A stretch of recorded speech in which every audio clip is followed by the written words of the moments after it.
আমরা বাঙালিরা কিন্তু একটু ভোজন রসিক হয়। যারা শাহী খাবার পছন্দ করে তাদের কিন্তু সেই খাবারের সাথে একটি চাটনি লাগবে। আসসালামু আলাইকুম ভিউয়ার্স, আমি আজকে আপনাদের সাথে শেয়ার করব আম দিয়ে তৈরি করা একটি চাটনি রেসিপি। আশা করছি আজকের এই রেসিপিটা আপনাদের অনেক ভালো লাগবে। এখানে একটি কাঁচা আম নিয়েছি, সেটাকে পিলারের সাহায্যে খোসাটা ছাড়িয়ে নিচ্ছি।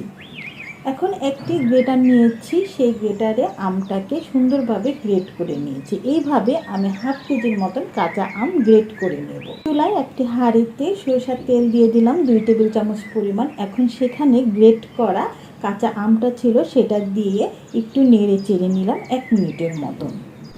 এখন এখানে দিয়ে দিচ্ছি গুড় 250 গ্রামের মতো, দিয়ে দেব 1 চামচের মতন লবণ, দিয়ে দেব 2 টেবিল চামচ পরিমাণ 5 ফোড়নের গুঁড়া, দিয়ে সুন্দরভাবে সবগুলি উপকরণই নেড়ে চেড়ে মিশিয়ে নেব।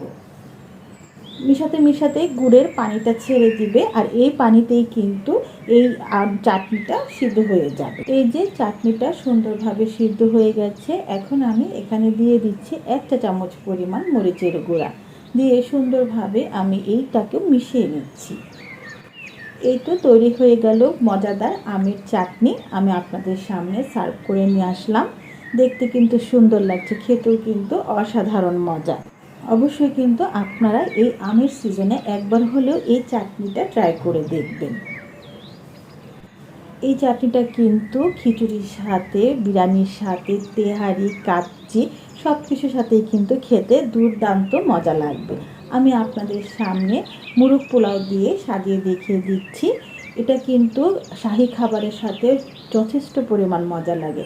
একবার হলেও কিন্তু এই আমের চাটনিটা আপনারা ট্রাই করবেন, খেতে অসাধারণ মজা। যদি আমার এই চাটনি রেসিপিটা আপনাদের ভালো লাগে তাহলে অবশ্যই আপনারা আপনাদের ফ্যামিলি মেম্বারের সাথে শেয়ার করবেন। সবাই সুস্থ থাকবেন, সবাই ভালো থাকবেন। আল্লাহ হাফেজ।